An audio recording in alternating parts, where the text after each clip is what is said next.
Assalamualaikum warahmatullahi wabarakatuh. Anda bersama dengan saya Ustaz Haji Syahul Hamid. Tuan-tuan yang dirahmati Allah, Ramadan ni tuan-tuan, Allah nak kita menjadi hamba Allah yang menundukkan nafsu, mendekatkan diri kepada Allah Subhanahu wa taala.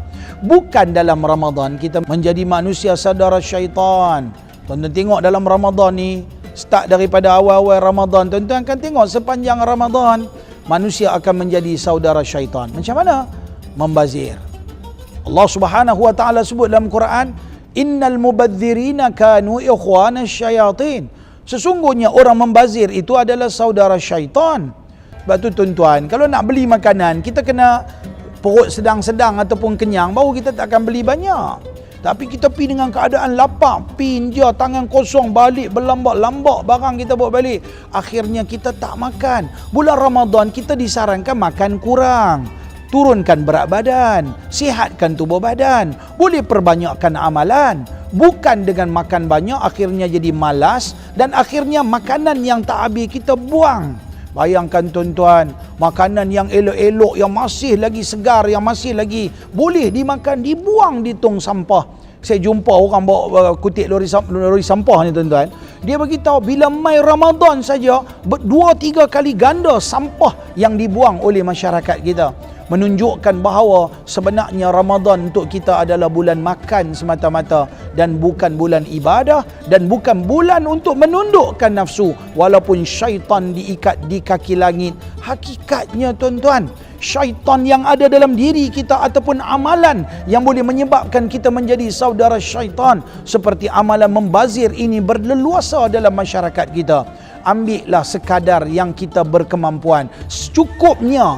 Contohnya kita pergi ke masjid. Apa kita perlu? Kita perlu bubur kanji. Ambil makan. Kita hantar anak pergi, hantar cucu pergi. Ada 5 orang anak cucu. Hantar pergi, bawa balik berlambak-lambak. Padahal kita tak makan. Dan kemudiannya esok hari kita buang. Sedangkan makanan tu boleh diberikan kepada mereka yang memerlukan. Akhirnya Ramadan tidak mendidik kita menjadi manusia baik. Ramadan tak mendidik kita menjadi manusia penyabar. Ramadan tidak mendidik kita menjadi manusia yang menundukkan nafsu. Sebab tu bila kita tengok lepas daripada Ramadan, kita akan terus hidup secara rakusnya dengan nafsu yang sentiasa akan mendorong kita ke arah yang dimurkai oleh Allah Subhanahu wa taala. Maka tuan-tuan, usahakan Ramadan pada tahun ini. Ramadan yang terbaik. Ramadan kalau boleh elakkan pergi ke tempat-tempat yang boleh merangsangkan nafsu syahwat kita. Nafsu syahwat keinginan pada benda-benda yang haram. Nafsu syahwat keinginan berlebihan untuk makan minum. Nafsu syahwat keinginan untuk pakaian, perhiasan, benda-benda yang bersifat keduniaan. Banyakkan amalan tuan-tuan. Jangan duk sibuk tentang Idul Fitri. Jangan sibuk tentang raya. Sibukkan tentang amalan yang perlu kita istiqamahkan di dalam Ramadan.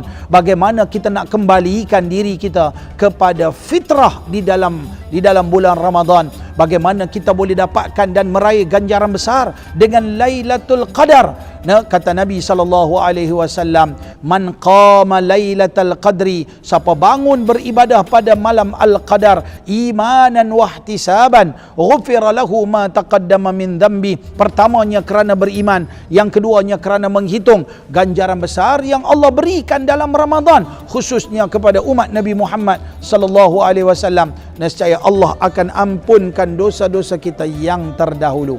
Riwayat yang lain Nabi kata apa?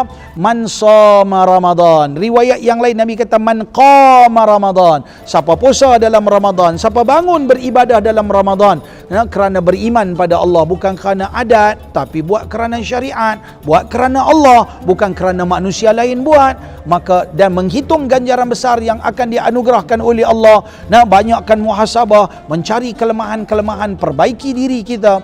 Nescaya Allah akan berikan pengampunan demi pengampunan sehingga di akhir Ramadan kita telah mencapai satu kedudukan fitrah. Orang ni lah baru layak untuk berhari raya Idul Fitri.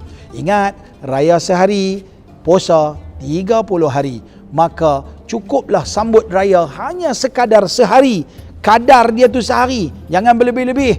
Masyarakat awam umumnya orang pelik sambut Idul Fitri seolah-olah Idul Fitri itu 2 bulan, dan sambut Ramadan seolah-olah Ramadan hanya sehari ataupun beberapa hari saja. terbalik. Jadi insya-Allah saya doakan Ramadan kita pada tahun ini, saya dan anda diberikan kekuatan luar biasa oleh Allah untuk kita memahami tuntutan agama Allah. Sekian, Assalamualaikum warahmatullahi wabarakatuh.